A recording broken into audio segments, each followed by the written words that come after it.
ang pinaka-starring at pinaka-guest of honor dito sa ating samahan ngayong umaga na ito, ang mga bagong promote na teacher at saka school head under the expanded career progression.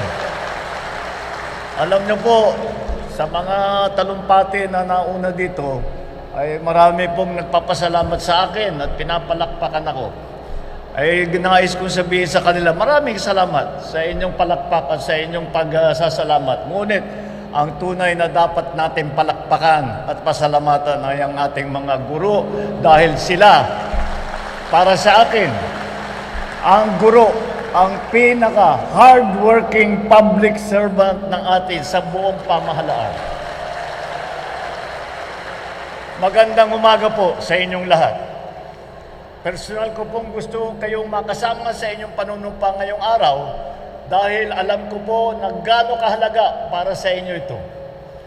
This is the third oath-taking of teachers and school heads under the expanded career progressive system. Nauna dun sa amin sa Ilocos Norte, tapos sa NCR.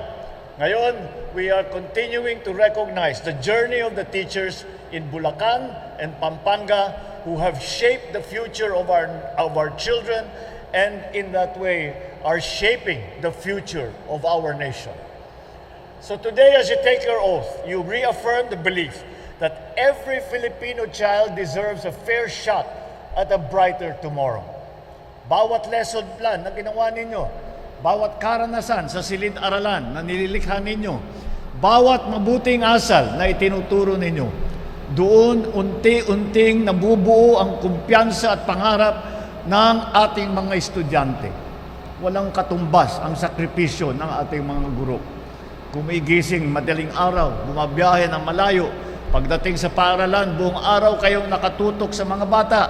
Pag uwi, magche-check pa kayo ng papel at maghahanda pa para sa susunod na araw.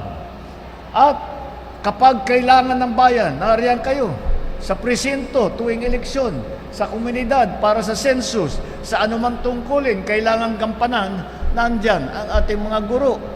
Talaga naman, ang serbisyo ninyo sa bayan, hindi lamang ay para sa bayan, hindi lamang sa paaralan. Sa loob ng matagal na panahon, meron sa inyo ang nawalan na ng pag-asa na mapopromote pa. Dahil sa dami ng responsibilidad sa paaralan, sa komunidad, sa pamilya, nawalan na kayo ng oras na makuha ang mga requirement para sa promotion o di kaya ay wala nang aakitan pa sa inyong organisasyon. Inakala ninyo marahil na magre-retire kayong hindi nakakatikim ng ma-promote. Hindi ako papayag na hindi masuklian ang inyong sakripisyo.